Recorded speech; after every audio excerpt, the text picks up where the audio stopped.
मिरजमध्ये 15 वर्षीय मुलावर यशस्वी मेंदू शस्त्रक्रिया, सेवा सदन हॉस्पिटलने वाचवला चिमुकलाचा जीव। सेवा सदन हॉस्पिटल मिरज येथे अत्यंत गंभीर अवस्थेत दाखल झालेल्या 15 वर्षीय मुलावर वेळेत व अचूक उपचार करून डॉक्टरच्या टीमने त्याचा जीव वाचवला आहे। खेळत असताना अचानक चक्कर येणे, तीव्र डोकेदुखी होणे आणि काही वेळातच बोलणे बंद होऊन बेशुद्ध पडणे अशी लक्षणे दिसताच मुलाला तातडीने सेवा सदन हॉस्पिटलमध्ये दाखल करण्यात आले। रुग्णालयात दाखल होताच इमर्जन्सी सिटी स्कॅन करण्यात आला। तपासणीत मेंदूमध्ये रक्तस्राव झाल्याचे आढळून आले। हा रक्तस्राव नेहमीच्या जागेपेक्षा अत्यंत अवघड ठिकाणी असल्यामुळे परिस्थिती अधिकच गंभीर बनली होती। पुढील तपासणीसाठी DSA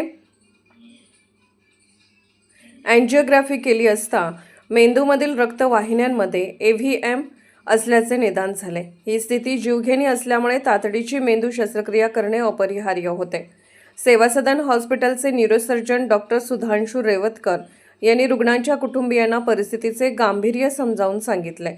कुटुंबियांची संमती मिळताच अत्यंत अचूकतेने AVM एक्सिशन शस्त्रक्रिया करण्यात आली।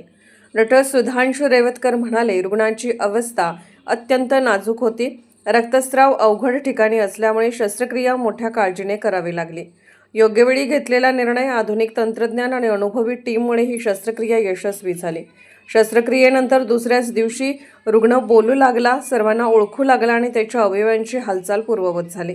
4 दिवसांच्या निरीक्षणानंतर रुग्णाला स्थिर अवस्थेत डिस्चार्ज देण्यात आला। सेवा सदन हेल्थकेअर ग्रुपचे चेअरमन डॉक्टर रविकांत पाटील यांनी सांगितले, गंभीर आजारामध्ये रुग्णाला इतरत्र हलवण्याची गरज पडू नये हा आमचा सातत्यपूर्ण प्रयत्न आहे। रुग्णाच्या कुटुंबियांनी डॉक्टर व संपूर्ण वैद्यकीय टीमचे आभार मानत त्यांच्या तत्परतेमुळे मुलाला नवजीवन मिळाल्याची भावना व्यक्त केली। माझे नाव प्रकाश शॉपक मरे, मी राहणार कुपवाडमध्ये। माझा मुलगा इयत्ता 9वी, वय 14 वर्ष आहे। गेल्या आठवड्यामध्ये रविवारी त्याला अचानक चक्कर आली। चक्कर आल्यामुळे थोडा तो बेशुद्ध पडला। त्यावेळेस आम्ही तिथल्या संडे असल्यामुळे मोठे दवाखाने बंद असल्यामुळे लोकल दवाखाना आम्ही दाखवले।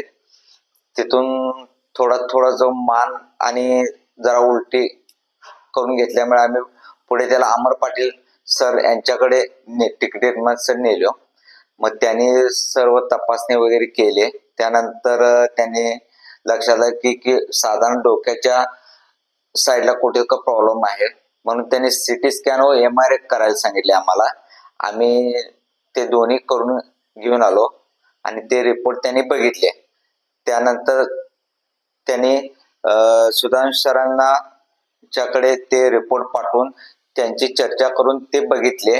त्यानंतर असं हे झालं की त्याच्या डोक्याच्या एका साईडला ब्लड आत सर्क्युलेशन झाल्यामुळे त्याची डोक्याची सर्जरी करायला लागणार। त्यामुळे लगेच आम्ही एवढं घाबरलो की म्हणजे आमची पायाखालची जमीन हे झाली, कारण एवढं लहान वय 14 वर्ष म्हणजे काहीच नाही। त्यामुळे आम्ही नवरा बायको, काका, त्याचे मावशी, काकू सगळेच आम्ही चिंतेत होतो की एवढ्या लहान वयात त्या माझ्या मुलाचे हे झालं।